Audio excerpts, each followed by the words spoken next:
चंद्रकांत पाटील यांच्याकडूनही अजित पवार यांना श्रद्धांजली अर्पण केल्या गेली आहे.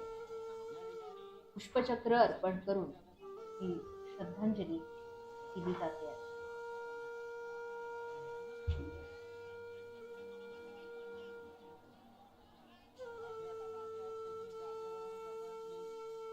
गृहमंत्री अमित शाह, मुख्यमंत्री देवेंद्र फडणवीस, उपमुख्यमंत्री एकनाथ शिंदे, महसूल मंत्री चंद्रशेखर बावनकुळे, गिरीश महाजन, संजय नार्वेकर, पंकजा मुंडे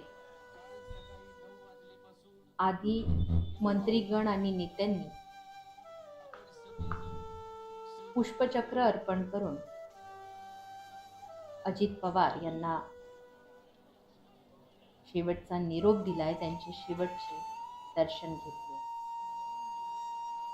अमरावतीतही मोठ्या प्रमाणात अजित पवार यांच्या जाण्याने दुःख व्यक्त केले जाते.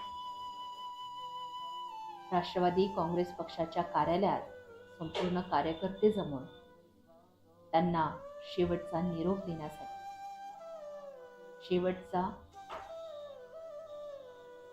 त्यांना दर्शन घेण्यासाठी कार्यालयात जमले आहेत. त्यांना शक्य झाले ते बारामतीला गेले आहेत.